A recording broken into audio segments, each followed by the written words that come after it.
تلاشی بینتون بوده نبوده. این زن حقش را میخواهد. مردم زندگیمه، سهممه. من عاشق بهرامم. عاشقی سوزاندن حیثیت است. از چی فرار میکنی؟ فرار نه تو رو خدا. عوضی خانومی کن. ببخش. تو چی کار حاضری بکنی؟ هر کاری که بتونم. هر کاری. بی خیال شو مشتی، اون الان دیگه زن شوهر داره. آره داداش خوبیت نه. چی میخوای بگی؟ فکر نمی‌کنم مشکل خاصی باشه. حالا یه سونوگرافی هم برات می‌نویسم. حتما.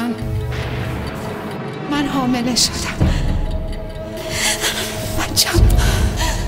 بچم رحم کن.